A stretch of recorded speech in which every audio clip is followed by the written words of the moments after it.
Salut les Stratoniens, j'espère que vous allez bien. On est parti aujourd'hui pour une nouvelle vidéo, analyse technique par rapport à mon plan de hier. Donc si vous n'avez pas vu ma vidéo de hier, je pense que c'est important d'aller la voir. J'explique vraiment mon plan de A à Z, pourquoi ci, pourquoi ça. Et c'est toujours cool à vous expliquer. Donc dans cette vidéo, je vais vous analyser donc, ce Bitcoin qui est bien remonté chercher la zone de fair value gap que j'attends depuis un certain temps. Donc j'ai pris un long et maintenant on short.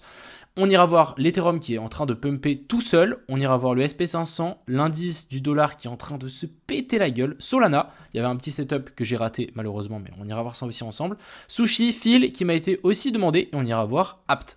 J'espère que cette vidéo vous plaira. On fera aussi un petit tour sur Twitter, Kingfisher. Aussi, on parlera du copy trading. Et puis, on ira faire un tour sur YouTube pour vous montrer ce que j'avais dit hier. Enfin bref, j'espère que ça vous plaira. On est parti. Crypto, million. Crypto, million. On part directement ici sur BitGet. Petit coup de gueule de ma part. Il y a beaucoup de gens qui me taclent par rapport au copy trading. Les gars, si ça vous plaît pas, barrez-vous. Je comprends pas pourquoi vous restez. Deuxième chose, je peux me prendre plusieurs trades à la suite de fail. Donc là, regardez, hein, j'ai perdu plusieurs trades où je me suis pris plusieurs stop loss. Donc aujourd'hui, je me suis pris 3 stop loss. Mais il suffit qu'il y ait un trade passe. Donc vous voyez ici, j'ai eu un trade qui est passé aujourd'hui. Boum, plus 400. Ce qui récupère en fait les pertes de tous les anciens trades. Donc ici, on peut bien le voir. Hop, j'étais à moins 16 et aujourd'hui, on est à moins 15. Donc en fait, j'ai même gagné 1% aujourd'hui. Donc c'est mon risk management. Ça fonctionne comme ça. Actuellement, en plus, je ne sais pas si vous dézoomez un petit peu sur cette charte, vous allez voir que, je ne sais pas si vous avez remarqué, mais rendez-vous compte que ce qu'on est en train de trader, c'est ça. Donc soyez, à mon avis, compréhensif. Et si ça vous plaît pas en fait ce copy trading, tout simplement allez ailleurs. En tout cas moi je vais continuer mon petit défi et mon petit défi sera avec ou sans vous. Enfin bref, voilà un petit peu ce que j'avais à dire par rapport à ce copy trading. Et puis bien évidemment il y a des fois où je vais me prendre des pertes, hein, les gars, je suis pas Dieu malheureusement, mais je suis pas Dieu. Enfin bref, passons directement donc sur la vidéo de hier. Donc vidéo de hier, j'attendais vraiment un retour dans cette zone de fair value gap. On est actuellement dans la zone de fair value gap, donc ça c'est quelque chose de très bien. Et je vais vous montrer pourquoi il y a de fortes chances qu'on redescende. Encore une fois, c'est mon avis. Si ça fonctionne pas, c'est comme ça. Mais en tout cas, moi j'ai mon scénario et je suis mon scénario et mon plan. Du côté des liquidations Kingfisher, on peut voir qu'on a un énorme pic de liquidation qui est au sud. Donc je verrai bien en fait le Bitcoin revenir chercher toute cette zone ici avant de vouloir pousser vers le haut. Donc on peut voir que c'est quand même très très faible. C'est encore très très faible ces liquidations. Donc j'en prends pas trop compte quand même. Mais on a quand même 2-3 petites liquidations qui peuvent vraiment revenir. On prend ça et ensuite on repartirait vers le nord. Du côté de simplement de Twitter, ici j'avais mon plan qui était ici, retour dans la zone de fair value gap. Finalement ça a pris un peu plus de temps. En fait on a dû former donc dans une ABC, on a dans la vague 1, donc dans la vague A, on a aussi une ABC, donc là on a fait une ABC. Ensuite dans la vague B de A à B, on a de nouveau une A, B et puis C. Et dans la vague B à C, on a une 1, 2, 3, 4, 5, donc on est une impulsive, donc 1, 2, 3, 4 et 5, et on devrait revenir chercher sous la mèche, et on devrait prendre toutes les liquidations qui ont été touchées et qui ont été prises, qui sont placées en fait en dessous ici, ce qui ferait complètement sens. Donc passons directement sur cette charte, qui est le Bitcoin. Donc ici, on est bel et bien venu toucher ma zone de fair value gap. Je ne sais pas si vous vous souvenez, mais ici, on avait un trou dans la value juste ici. Donc c'est où j'ai placé mon petit rectangle. On est bel et bien venu taper dedans. Et du coup, maintenant, on commence un petit peu à galérer. Je vais peut-être prendre une autre charte, ça sera peut-être plus facile. Mais voilà, là, on avait vraiment ce trou ici. On est vraiment pile dedans. Et du coup, maintenant, en étant donné qu'on a pris toutes les liquidations ici des shorters, on est venu récupérer tout ça. Je pense et j'espère que en fait le Bitcoin va se retourner pour nous faire en fait une beaucoup plus grosse, donc A, B et puis C, on vient chercher plus bas et ensuite on repartirait et là ça serait vraiment bullish. Donc le trade à prendre et vraiment à ne pas rater, c'est si on revient là. Même ici je pense que ça vaut la peine de peut-être acheter des bitcoins en spot parce qu'on sait jamais, c'est peut-être le dernier bottom avant de vouloir vraiment repartir parce que là ça commence vraiment à devenir long cette zone d'accumulation, donc je pense que ça peut valoir la peine d'acheter 2-3 BTC en spot. Donc on est ici dans cette zone de fair value gap. Donc, ce qui est très intéressant, c'est que c'est une zone dure, c'est une zone que les paires vont essayer de pousser et ça devrait tenir pousser vers le bas.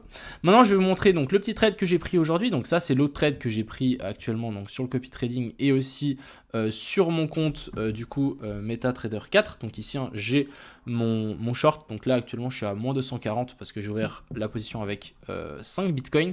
J'ai mon stop au même endroit que celui du copy trading et puis bon, on verra si ça passe. Ensuite, du coup, on a eu ça. J'ai aujourd'hui essayé plusieurs fois de long en fait ce marché ici. Il y a eu plusieurs zones assez intéressantes. J'ai essayé de long plusieurs fois ce marché ici. Donc je me suis pris 3 stop loss. Jusqu'au final, du coup, on est venu chercher donc faire une petite mèche en dessous de ce bottom-ci. On a récupéré les liquidations, donc les stop loss des longues. Ensuite, petite inversion de structure qui s'est mise là. On a été patient, on n'a pas FOMO. J'ai pris mon ordre juste ici, donc vers la zone, on avait une petite zone assez intéressante. Stop loss ici en dessous et on a target parfaitement donc cette zone de fair value gap juste ici. Et du coup là, ça nous a donné un joli trade avec un ratio de 6.2, ce qui est excellent. Donc maintenant, on va voir si maintenant mon trade ici de short, environ comme ceci, va passer ou non. Mais du coup, moi je verrais bien en tout cas ici un retournement. On est dans une zone assez intéressante pour revenir chercher ce plus bas pour ensuite s'inverser et pousser vers le nord. Encore une fois, je ne sais pas si mon scénario va passer. C'est seulement mon plan et puis on verra tout ça. Mais en tout cas, je pense que je ne suis pas le seul à vouloir trader cette baisse-ci, donc c'est ce qui est plutôt réconfortant finalement. Donc voilà un petit peu par rapport à ce BTC, ce que j'attends. Et là, j'avais quoi d'autre à vous montrer? Ouais, voilà, vraiment cette jolie ABC. Donc on vient là, hop, on tape et on redescend. Et on vient chercher donc toutes les liquidations ici au sud. Et pour moi, ici, c'est une belle zone de short pour le BTC. Du côté de l'Ether, qui est beaucoup moins bearish que le Bitcoin. Et ici, vraiment, on est à pumpé aujourd'hui. On est à plus 2,7 alors que le Bitcoin est à plus 1%. Incroyable, on n'est même pas revenu chercher donc cette borne basse ici. Franchement, l'Ethereum est beaucoup plus bullish que le Bitcoin, en tout cas actuellement, mais voilà, on n'a toujours pas de confirmation haussier comparé au Bitcoin, donc moi je verrai toujours une redescente ici pour ensuite repartir, ce serait vraiment plutôt propre. Du côté du BNB, on a aussi une magnifique bougie, j'ai vraiment l'impression que là on est en train de casser des niveaux super intéressants, je ne sais pas si vous vous souvenez, mais j'avais dit que tant qu'on cassait pas ça et qu'on n'avait pas de clôture au-dessus de ça, on n'avait rien de fou, mais là actuellement on va en avoir un, donc ça c'est quelque chose de très bien. On pourra toujours faire une correction après plus bas, mais en tout cas ici on aura une jolie confirmation haussière. Et là, vous savez ce que ça veut dire, prochaine target, c'est ces sommets-là. Et là, je peux vous dire, on a un paquet de liquidités à venir chercher. Donc ça ferait du sens de revenir en tout cas chercher jusque-là. Et si jamais après le Bitcoin se corrige, hop, le BNB pourra chuter. Mais perso, par rapport au BNB, je pense pas... à moins que le Bitcoin se pète la gueule, mais genre d'une violence à 10 000 et tout, mais je pense pas que le BNB reviendra chercher cette mèche ici.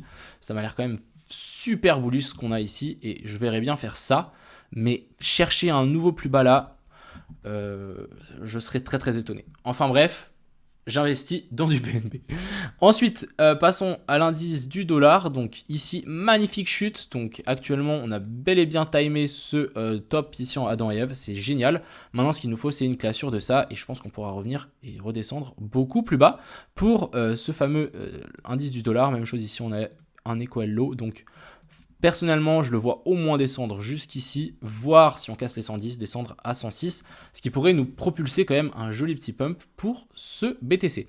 Ensuite, du côté du SP500, on a aussi eu un petit pump aujourd'hui, on a eu des résultats, mais bon, le petit pump n'est pas convaincant. Ok, on est en train de nous confirmer une énorme inversion de structure, donc ça c'est vraiment génial, hein. Ici vraiment on le voit bien, hop, et hop, mais vous savez ce que c'est la target de cette inversion de structure, c'est on grimpe un petit peu et ensuite on corrige pour ensuite repartir et ça continue dans cette fameuse structure haussière. Et du coup, bah moi je vais simplement attendre que à partir du moment en fait où on va réintégrer et on va passer sous ce stop là, il y a forte chance qu'on chute et on va pouvoir bien prendre un Fibo et au moins target la zone des 0,5 donc qui sont ici, donc la zone des 3667 pour le SP500, mais en tout cas je vois après cette inversion de structure, un potentiel dump, donc à voir, hein. C'est peut-être le dump qu'on pourra avoir sur le Bitcoin, à voir. Ensuite, du côté de Solana, je vais vous montrer que, bah voilà, c'est dommage, on avait un super trade ici qui s'était mis en place, donc je sais pas si vous vous souvenez hier, mais je vous avais dit que, bah, on était dans cette structure haussière et que, bah, tant qu'on maintenait ce plus haut là, bah, il y avait de fortes chances qu'on vienne chercher un nouveau plus haut. Ça a effectivement bien fonctionné, on avait cette equal low ici qui s'était formée, je sais pas si hier je vous ai montré, mais j'avais pris un trade, bah, il y avait une position qui était ouverte et du coup, bah, moi je me suis dit, ok, j'ai attendu très très bas jusqu'ici et du coup on avait cette inversion de structure, je me suis dit ok vas-y je mets mon stop sous ce plus bas là, regardez moi cette mèche killeuse là qui nous a juste récupéré et ensuite c'est parti sans nous, très dommage mais bon ça arrive, hein, c'est comme ça, c'est le jeu, c'est les règles, on peut très bien se faire liquider sur un malentendu. Pour moi je trouve que cette petite mèche c'est de la pure et dure manipulation mais bon pour le moment, ça a suivi, mais malheureusement, voilà, nous, on s'est fait liquider. On s'est fait SL sur ces niveaux-là, malheureusement, mais sinon, on avait un super trade de 3R. Puis même, ici, ça continue à pousser, il aurait même pu prendre bien plus. Et la prochaine target ici, pour le sol, à mon avis, c'est un nouveau sommet pour en fait continuer cette structure haussière. On ne change pas une équipe qui gagne, on est en structure haussière, donc pour le moment, pas d'inversion de structure. À déplorer, seulement cette petite ici, mais j'ai vraiment l'impression que, tac, on a fait ça. On a retracé, mais voilà, c'est la target de ça. Et du coup, maintenant, il faudra revenir chercher beaucoup plus haut. Ce qui aurait pu vraiment nous inverser, c'est faire une clôture en dessous de ça. Ensuite, on remonte, gros short ici. Et là, ça descend jusque dans les abysses. Ensuite, ici, on a le sushi, donc qui nous a formé. Là, je crois qu'on est sur 3 lots qui sont sur les mêmes niveaux. Ça commence à devenir assez sérieux. Donc là, je peux vous dire qu'on a une petite poche de liquidité qui est en train de se former en dessous de ça. Je verrais bien en fait le sushi nous faire un truc du style, on redescend, on vient se taper beaucoup plus bas et ensuite ça part. Mais ça me semblerait plutôt logique de venir récupérer ces liquidités ici qui sont des stop loss de longue avant de vouloir pumper vraiment beaucoup plus haut. Du côté de fil qui m'a été demandé depuis un certain temps et j'avais zappé, mais alors le fil qui continue sa chute aux enfers. Tant qu'on n'a pas eu d'inversion de structure, on ne longue pas, mais voilà, ici on continue sa chute, on est dans des petites, même pas. J'allais dire petite divergence haussière, mais on n'a même pas de petite divergence haussière. Moi, personnellement, ce que je vais attendre pour ici le fil, c'est passer, pourquoi pas, sous ce plus bas là. Si ça veut bien, attends, je vais vous le mettre comme ça. On passe sous ce plus bas là et qu'on fasse une espèce de zone de manipulation en dessous. Donc hop, on descend, on latéralise et une fois qu'on réintègre et qu'on passe au-dessus de ça, là, ça peut être assez intéressant. Et c'est à ce moment-là où on voudra essayer de rentrer parce qu'on sait qu'on a eu accumulation ou même gigantesque accumulation si vous voulez, donc tout ça. Ensuite on a la manipulation et ensuite extension. Vous savez que le fil est très très explosif, donc c'est ce que j'attendrai, c'est vraiment faire un joli passage ici en dessous et que ça prenne du temps. Parce que le temps c'est votre ami les amis, passez ici en dessous et que ça prenne vraiment du temps. Du côté de Apt, juste zoomer un petit peu, on va passer sur du 1 heure, hop. Donc du côté de Apt, on a continué cette espèce de chute ici. Est-ce qu'on peut avoir une inversion de structure? Donc pour le moment, moi ce que je vais vous dire en voyant la charte ici, c'est qu'on est toujours haussier. Tant qu'on n'a pas de clôture en fait en dessous de ces niveaux-là, ça reste haussier. Donc on va simplement attendre parce qu'en fait si on a une clôture en dessous de ça, là on peut dire qu'on a un cos et ici notre boss, inversion de structure. Mais tant qu'on n'a pas ça, ça reste haussier. Et ici on peut largement être dans une correction en A, B, C. A, B et puis C, et ici correction en 1, 2, 3, 4 et 5. Et du coup, ça nous fait une grande A, B et puis C, on vient chercher ces zones-là, et ensuite ça repart. Donc actuellement, le Apt, je vais simplement attendre. Moi, je vois bien encore un petit passage ici en dessous. Pourquoi pas nous faire une petite, comme j'ai dit, manipulation sous ce plus bas, hop, on manipule, on réintègre, et là ça repart. Et là on aura vraiment quelque chose de super intéressant à mon avis pour le Apt. Mais pour le moment, patience, ça sert à rien de précipiter, et pour le moment, moi, ça reste clairement haussier ici pour le Apt, et il y a encore à mon avis des pumps qui peuvent arriver. Mais encore, je dis pas que ça va pumper, mais c'est possible, voilà. Du côté, on va revenir sur ce fameux BTC. Donc qu'est-ce qui nous a fait? Est-ce qu'on peut peut-être avoir une inversion de structure ici en petite time frame? Ce serait vraiment plutôt pas mal. On va passer ici en 1 minute. Est-ce qu'on a une inversion de structure? Non, on n'a malheureusement pas d'inversion de structure. On a juste une mèche ici au-dessus. Maintenant, ce qu'il nous faut, c'est une clôture sous ce plus bas là. Si vraiment on a une clôture sous ce plus bas là, il y a des chances que ça s'inverse et qu'on descende beaucoup plus bas. Malheureusement ici c'est qu'une mèche, on n'a pas de clôture au-dessus, ça aurait été cool d'avoir une vraie clôture en fait au-dessus de ces sommets là.